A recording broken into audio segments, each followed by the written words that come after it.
Okay, some projectile questions now. So this one, we've got the stone being projected from the top of a cliff and it's going to fall down to hit the sea. And we've actually got the horizontal and vertical components already separated for us. So 4.5 horizontally and 22.4 vertically. That just means we don't have to do the resolving bit of an initial speed and angle. So it says find the speed of the stone 2 seconds after projection.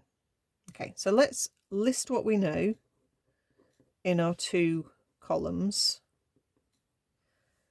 Upwards is the initial direction of motion, so that is going to be my positive direction, okay, which means that u is 22.4 vertically.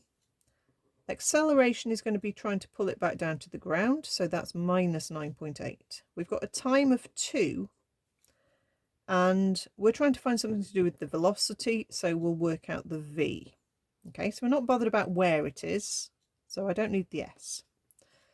For horizontal, u is 4.5.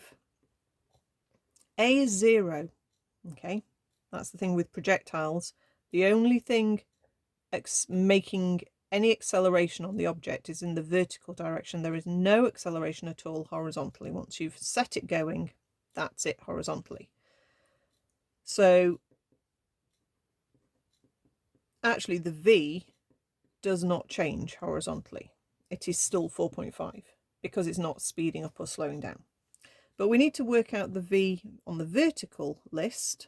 So if we do v equals u plus at, 22.4, add on minus 9.8 times 2.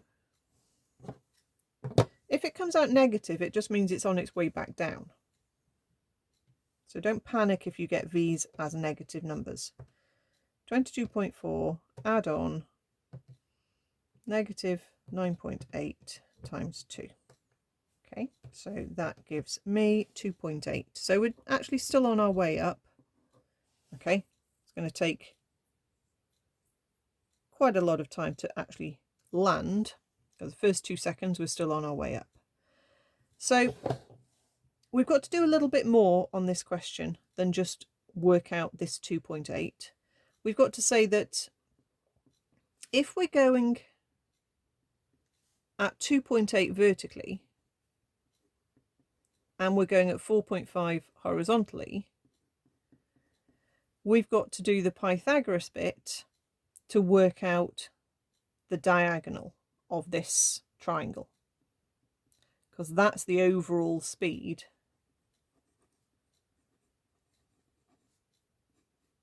Okay, so if you're going to see a question that asks you to do a speed on a projectile question, you're going to need to know the v vertically and the v horizontally. Well, the v horizontally is still what it was, so you don't have to do a calculation for that, but you do have to do the Pythagoras bit here.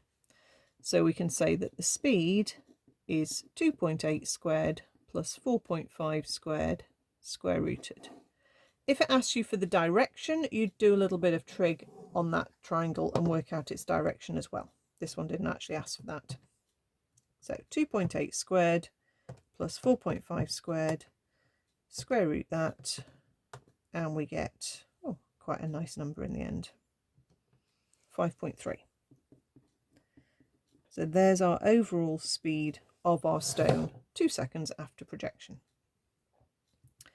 Right, so for part B, it says calculate the time of flight. So that's until it lands. So we know that when it lands, it's fallen 42 meters below its starting point. So that's a vertical bit of information. So let's again list what we know vertically. So we know that it starts off with 22.4. We know that acceleration is minus 9.8. We don't know the time. Forget the t is 2, that was for part A. We don't know the time, and that's what we're trying to work out. The s is what we do know, but we need to make sure we put it as minus 42, because it's 42 below where we started, and upwards is positive, so downwards is negative.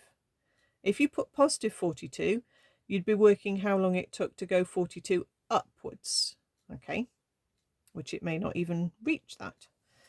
So S is minus 42. That's important to get that sign correct, and it will work it out just in one go. I don't do how long does it take to get to the top, restart the question, how long does it take to fall from this point down to there, and then add times together. It just is just going to work it out in one go like this. So our formula this time is S equals ut plus a half at squared, along with v equals u plus at, and this one, those are basically the two that you need. So minus 42 is equal to 22.4 t, and a half of a will give us minus 4.9 t squared. And we've got an awkward looking quadratic, which I'm just going to rearrange so everything is on the same side. So that's a 42. And then I'm just going to quite happily use the calculator to work this one out. If you wanted to do it the slow way, you could do your quadratic formula on it. Okay, but I'm not going to. I'm going to take advantage of the applied exam lets us do calculator shortcuts without penalising us. So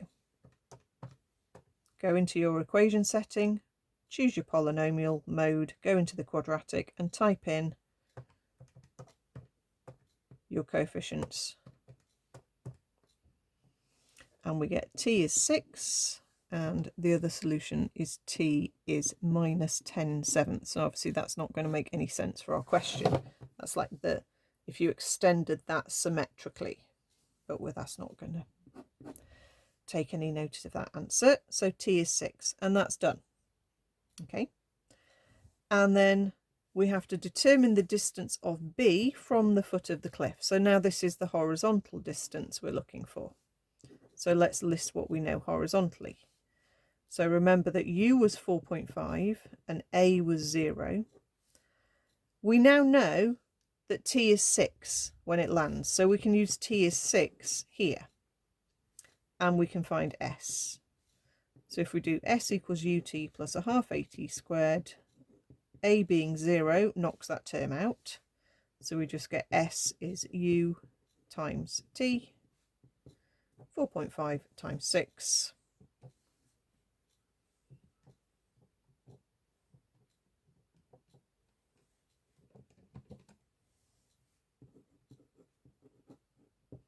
And we work out our distance.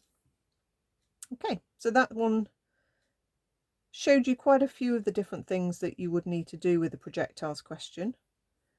But I think that the advice really is just to list what you know, have a look at the bits of information that you've got.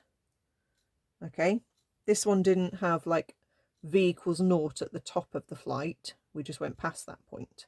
But there's various things that you might have to think about. But it is effectively doing your SUVAT equations in both dimensions.